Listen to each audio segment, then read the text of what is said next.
እንደሚታወቀው በዕለት ከዕለት ሕይወታችን የቅርብም ይሁን የሩቅ ሰዎች ስፍር ቁጥር የሌላቸውን ጥያቄዎች በተለያዩ አጋጣሚዎች ይሰነዝሩብናል። አብዛኞቻችን በይሉኝታ በቅንነት ወይም እንዲሁ ባህሪያችን ስለሆነ ብቻ ሁሉንም ጥያቄዎች ለመመለስ እንጣደፋለን። ነገር ግን አንዳንዶቹ ቀላል የሚመስሉ ጥያቄዎች የኋላ ኋላ ያላሰብነውን አስከፊ መዘዝ ሊያስከትሉ ይችላሉ። በስነ ልቦናው ዓለም ሁሉም ነገር አይነገርም፣ ሁሉም ጥያቄም ምላሽ አይሰጠውም። እናም በዛሬው ዝግጅታችን የቱንም ያህል ጫና ቢደረግባችሁ እንዲሁም አንዳንድ የጠያቂው ግለሰብ የቱንም ያህል የቅርብ ሰው ቢሆን በጭራሽ ልትመልሷቸው የማይገቡ 10 አደገኛ ጥያቄዎችን ከነ ምክንያታቸው እነግራችኋለሁ። ታዲያ ይህን ማድረጋችሁ ክፋት፣ ምቀኝነት፣ ድብቅነት ወይም ኃጢአት ሳይሆን ሰላማችሁንና ደህንነታችሁን እንዲሁም የነገ ሕይወታችሁን ካልተገመተ አደጋ የመጠበቅ ጉዳይ ነው። አሁን በቀጥታ ሁሌምና ለማንኛውም ሰው በግልጽ ልትመልሱት እንደማይገባው የመጀመሪያ ጥያቄ እንለፍ። የመጀመሪያውና በጭራሽ ምላሽ ልትሰጡበት የማይገባው ጥያቄ ቀጣዩ ትልቁ ዕቅድህ ወይም ራዕይህ ምንድነው የሚለው ነው። ይህን ጥያቄ መመለስ እጅግ አደገኛ የሚያደርገው ዋናው ሚስጥር ገና መሬት ያልነካንና በውስጣችሁ ጽንስ የሆነን ዕቅድ ለሰዎች ማጋራት ሳታውቁት ራሳችሁን የቅናት የምቀኝነትና የስውር ጠላትነት ቀጥተኛ ኢላማ ስለሚያደርገው ነው። የሰው ልጅ ስነ ልቦናዊ ተፈጥሮ እጅግ የተወሳሰበ ነው። አንዳንድ ሰዎች በውድቀታችሁ አብረው ለማዘን ፈጣን ቢሆኑም፣ አንዳንድ ሰዎች ደግሞ ከነሱ ልቃችሁ ስትወጡና ትልቅ ከፍታን ስታልሙ የራሳቸው የህይወት መቆምና ባዶነት ወይም ስታግኔሽን ጎልቶ ስለሚታያቸው ሳያስቡት በውስጣቸው አጥፊ የሆነ የምቀኝነት ስሜት ይቀሰቀሳል። እቅዳችሁን በዝርዝር ስታወሩላቸው ፊት ለፊት አብረዋችሁ ፈገግ እያሉ በስውር ግን ጉዟችሁን እንዴት ማስተጓጎል፣ መሰናክል መፍጠርና የተከፈተላችሁን በር እንዴት መዝጋት እንደሚችሉ ሊያስቡ ይችላሉ። ታዋቂው ፈላስፋና ጸሐፊ ሮበርት ግሪን በ48ቱ የኃይል ህጎች መጽሐፉ ላይ እውነተኛ ዓላማህንና እቅድህን ምንጊዜም ደብቅ፣ ሰዎች ወዴት እየሄድክ እንደሆነ ካላወቁ አንተን የሚገቱበትን ወጥመድ ሊያዘጋጁ አይችሉም በማለት አጥብቆ ይመክራል። ስለዚህ ውድ ራዕያችሁን ከምቀኞችና ከህልም አምካኞች እይታ ውጪ በሚስጥር ይዛችሁ ጊዜው ሲደርስ ብቻ በማያሻማ ተግባርና ማንም ሊያቆመው በማይችል ስኬት አደባባይ አውጡት። ሁለተኛው በጭራሽ ልትመልሱት የማይገባው ጥያቄ የገቢ መጠን ስንት ነው ወይም የገንዘብ አቅምህ ምን ያህል ነው የሚለው ጥያቄ ነው። በተለይም በዚህ አሁን በምንገኝበት ዘመን ገንዘብ የሰዎች የስነ ልቦና መለኪያ ወይም ሶሻል ቤንችማርክ ሆኖ እያገለገለ ነው። የሰው ልጅ ከተግባሩና ከስብዕናው ይልቅ በኪሱ መጠን ለመመዘን ለሚዳዳው ማህበረሰብ የገንዘብ አቅምን አሳልፎ መስጠት ራስን ለከንቱ ፍርድ ወይም ጀጅመንት ማጋለጥ ነው። ጀርመናዊ ፈላስፋ አርተር ሾፐንሃወር እንዳለው አብዛኛው ሰው በሌሎች ሰዎች አእምሮ ውስጥ በሚኖረው ምስል ላይ ተንጠልጥሎ ይኖራል። ይህ ደግሞ እጅግ አሳዛኝ የሆነ የባርነት አይነት ነው። ሰዎች ገቢያችሁን ሲያውቁ ያንን ቁጥር መነጽር አድርገው ሊያከብሯችሁ ወይም ሊንቋችሁ ሞክራሉ። ገቢያችሁ ከፍ ካለ የመቀኝነትና አላስፈላጊ ጥገኝነት ወይም ፓራሳይቲክ ሪሌሽንሺፕ ሰለባ ትሆናላችሁ። ገቢያችሁ ዝቅተኛ ከሆነ ደግሞ በንቀት እይታ ስሜታችሁን ያቆስሉታል። የራስን የፋይናንስ ሚስጥር መጠበቅ ከፍተኛ የሆነ የስሜት ብስለት ነው። ይህንን ጥያቄ ለሚጠይቋችሁ ሰዎች ፈጣሪ ይመስገን ራሴን ለማስተዳደር እየሞከርኩ ነው ከሚል አጭር ምላሽ ውጪ ዝርዝር ጉዳዮችን ልታሳያችሁ አይገባም። የገንዘብ ጉዳይ የራሳችሁና ምናልባትም እጅግ የቅርብ የህይወት አጋራችሁ ጉዳይ ብቻ ሆኖ መቅረት አለበት። እናም የፋይናንስ ህይወታችሁ ማንም እንደፈለገ እየገባ ሊፈተፍተው የማይገባ የግል የህይወት ክልላችሁ ሊሆን ይገባል። ሶስተኛው ፈጽሞ ምላሽ የማይሰጥበት የሰዎች ጥያቄ ስለ ገሌ ምን ታስባለህ የሚል ወይም በሌሎች ሰዎች ሐሜት ላይ እንድትሳተፉ የሚጠይቅ ጥያቄ ነው። ይህ ጥያቄ በቀጥታ ወደ አሉባልታና ወደ ሐሜት አዘቅት ውስጥ የሚጎትት የአእምሮን ንጽህና የሚያቆሽሽና የነፍስን ከፍታ ወደ ታች የሚያወርድ መርዛማ ወጥመድ ነው። ታዋቂው የሮማውያን ፈላስፋ ማርከስ አውሬሊየስ ሜዲቴሽንስ በተሰኘው መጽሐፉ ላይ ስለ ሌላ ሰው አላስፈላጊ ሐሳብ በማሰብ የራስን ውድ የህይወት ጊዜ አታባክን፣ ምክንያቱም ይህ ተግባር አንተን ከራስህ እውነተኛ ዓላማ ያዘናጋሃል በማለት በጥልቅ ይመክራል። አንድ ሰው መጥቶ የሌላውን ሰው ጉድለት እያነሳ አንተስ ምን ታስባለህ ወይም አንቺስ ምን ታስቢያለሽ ብሎ ሲጠይቃችሁ በእናንተ አንደበት የራሱን ጥላቻ ማጽደቅ ወይም ቫሊዴሽን ፈልጎ ነው። በስነ ልቦናው ዓለም ይህ ትሪያንጉሌሽን ይባላል። ይህንን ጥያቄ ስትመልሱ ሳታውቁት የሌላው ሰው ጠላት ትሆናላችሁ። ጉልበታችሁንም በማይረባ የሰዎች ድክመት ላይ ታባክናላችሁ። በነገራችን ላይ ዛሬ ከናንተ ጋር ሆኖ የሌላውን ሰው ሚስጥር የሚያወራ ሰው ነገ ደግሞ ከሌላ ሰው ጋር ሆኖ የእናንተ ሚስጥር ማውራቱ በጭራሽ አይቀርም። ስለዚህ እንዲህ አይነት ጥያቄ ሲገጥማችሁ እኔ ስለ ሰዎች ሕይወት የማውራው ነገር የለኝም፣ የራሴን ሕይወት በማስተካከል ላይ ነኝ በማለት ቆራጥ የሆነ ድንበር ልታበጁ ይገባል። ይህ እርምጃ ስብዕናችሁን በሚገባ መገንባታችሁንና እይታችሁ ከሰዎች ግለሰባዊ ሕይወት ይልቅ በታላላቅ ሐሳቦች ላይ መሆኑን በተግባር የሚያሳይ ነው። አራተኛው በማንኛውም አጋጣሚ ለሰዎች ልታካፍሉትና ልትመልሱት የማይገባው ጥያቄ የሕይወትህ ትልቁ ስህተት፣ ውድቀት ወይም የምትጸጸትበት ድርጊት ምንድነው የሚለው ነው። ይህ ጥያቄ ከላይ ሲታይ የልብ ወዳጅነትንና ቅርበትን የሚፈልግ ቢመስልም በውስጡ ግን እጅግ አደገኛ የሆነ የስነ ልቦና ወጥመድ አለው። አብዛኛው ሰው የሌላውን ሰው ውድቀትና ስህተት መስማት የሚፈልገው ለመማር ወይም ለማዘን ሳይሆን የራሱን ስህተትና የሕይወት ጉድለት ሚዛን ለማስጠበቅ ብሎ ነው። ታላቁ ዴንማርካዊ ፈላስፋ ሶረን ኪርኬጋርድ ሕይወትን ወደ ኋላ በመመልከት ብቻ መረዳት ይቻላል፣ ነገር ግን ወደፊት በመጓዝ መኖር አለበት በማለት ያስተምራል። የትናንቱ ስህተታችሁ ተምራችሁ ያለፋችሁበት ትምህርት ቤታችሁ እንጂ ዛሬ በየአደባባዩ የምትዘረግፉትና የምትገመቱበት ማንነታችሁ አይደለም። የትናንት ጠባሳችሁን ለሁሉም ሰው ስታወሩ ሰዎች ያንን ያለፈ ታሪክ መነጽር አድርገው የዛሬውን ማንነታችሁን እንዲመዝኑት የገዛ ፈቃዳችሁን እየሰጣችኋቸው ነው። የስነ ልቦና ጥናቶች እንደሚያሳዩት ያለፈን የስነ ልቦና ስብራት ወይም ትራውማ አግባብነት ለሌላቸውና ሊረዷችሁ ለማይችሉ ሰዎች ደጋግማችሁ ማውራት ያንን ህመም ዳግም እንደመኖር ይቆጠራል።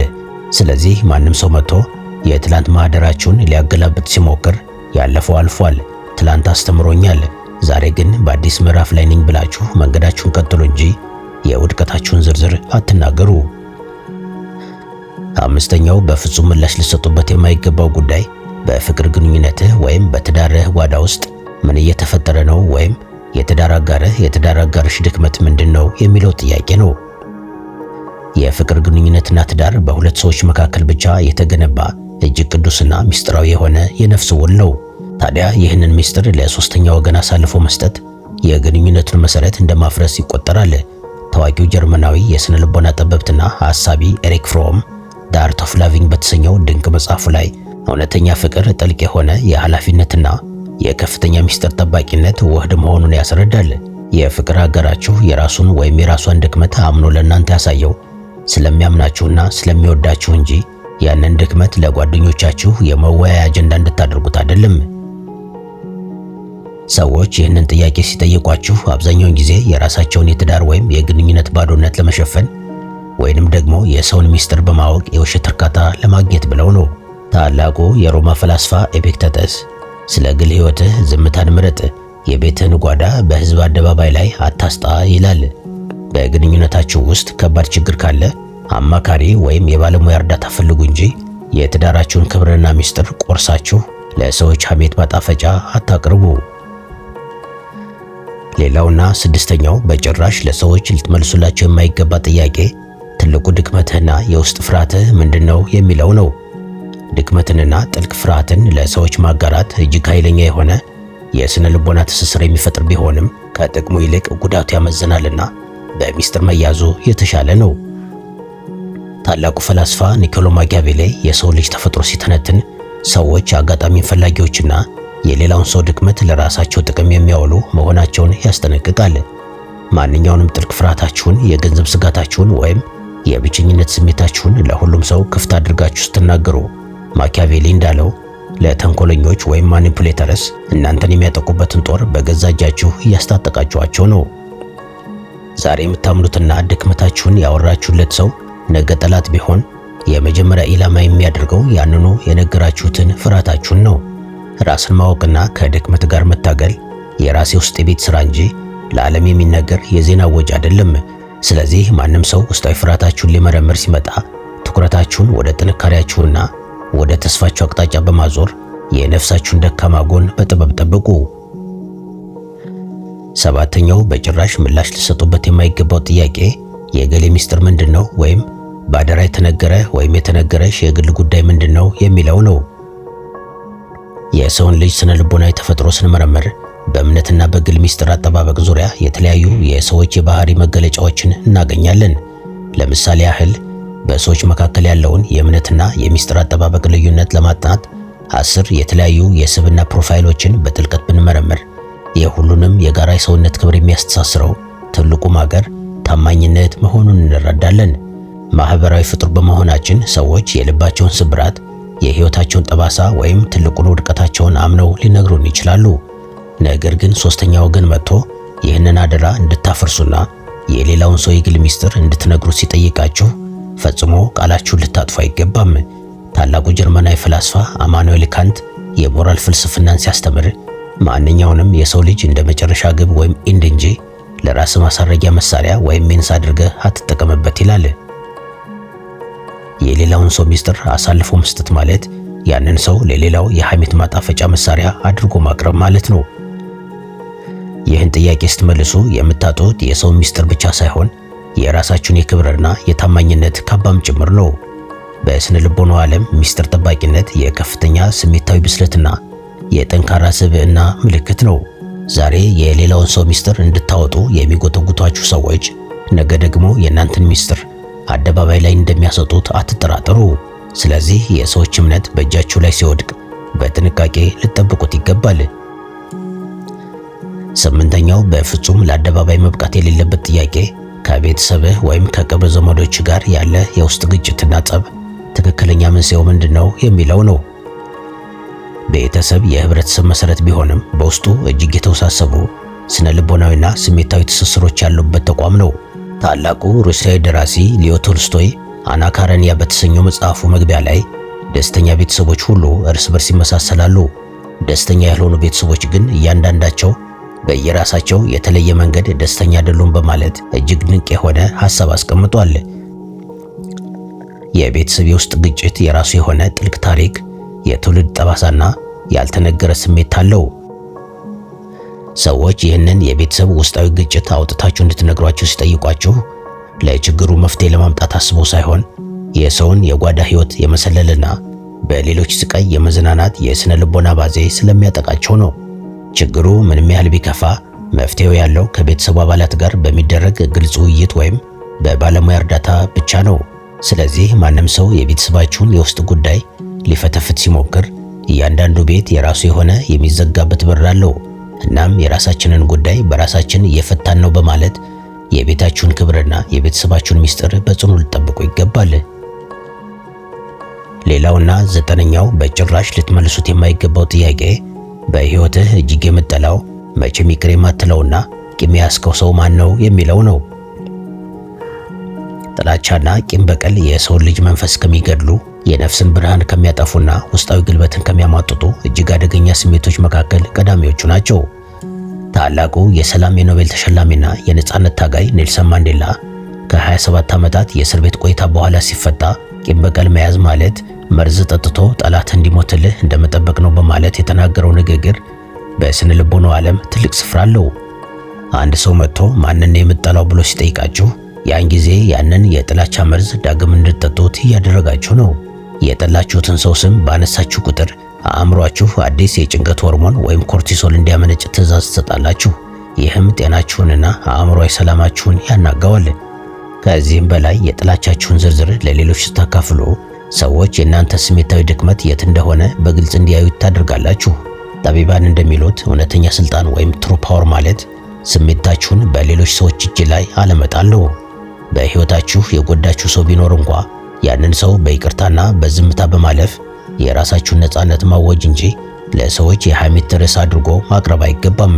ስለዚህ እንደዚህ አይነት ጥያቄ ሲቀርብላችሁ ቂም መያዝና ሰዎችን መጥላት ፈጣሪንም የሚያስቆጣ ስለሆነ አቅሜን በሙሉ በመወደው ነገር ላይ እንጂ በምጠላው ላይ አላባክንም በማለት የውስጥ ሰላማችሁን አረጋግጡ። 10ኛውና የመጨረሻው በጭራሽ ልትመልሱት የማይገባው ጥያቄ የህይወት ምርጫችሁንና የአኗኗር ዘይቤያችሁን እንድትጠራጠሩና እንድትቀለብሱ የሚጠይቅ ጥያቄን ነው። ይህ ጥያቄ በቀጥታ የእናንተን ህልውናና ልዩ አሻራ ወይም ኢንዲቪጁዋሊቲ ጥያቄ ውስጥ የሚጥል አደገኛ መሳሪያ ነው። የህይወት ምርጫችሁ የምትለብሱት ልብስ፣ የምታነቡት መጽሐፍ፣ የምታምኑበት ፍልስፍና ወይም የፈጠራ ስራችሁ ከብዙሃኑ መንገድ ያፈነገጠ ሊሆን ይችላል። ሰዎች ይህንን ሲያዩ የራሳቸው የኖርማልነት ምቾት ስለሚረበሽ ለምን እንደኛ አትሆንም ብለው ሊሞግቷችሁ ይሞክራሉ። ነገር ግን የራሳችሁን ሕይወት ለመኖር ለማንኛውም ግለሰብ የማንነት ማረጋገጫ ወይም ጀስቲፊኬሽን ማቅረብ አያስፈልጋችሁም። የፈረንሳዊ ፈላስፋ ዣን ፖል ሳርተር የሰው ልጅ ነፃ ለመሆን የተፈቀደለት ፍጡር ነው እንዳለው የራሳችሁን የሕይወት ትርጉም የመፍጠር ሙሉ ስልጣን በእጃችሁ ላይ ነው። ለእንደዚህ አይነት ጥያቄዎች የተሻለው ምላሽ በቃላት የሚነገር ሳይሆን የራሳችሁን መንገድ በድፍረት በስኬትና በደስታ በመኖር በተግባር ማሳየት ነው። የሕይወታችሁ ጸሐፊ እናንተው ራሳችሁ ናችሁ። ስለዚህ ማንም ሰው ብዕራችሁን ነጥቆ የእናንተን ታሪክ እሱ በፈለገው መልክ እንዲጽፈው አትፍቀዱለት። እስካሁን አብራችሁኝ ለነበራችሁ ከልብ አመሰግናለሁ። ለዛሬ ከዚህ ጋር ይብቃኝና ልሰናበታችሁ። በሌላ ጊዜ በሌላ ጥሩ ሐሳብ እስክንገናኝ ሰላም፣ ፍቅርና ጤና ከእናንተ ጋር ይሁን።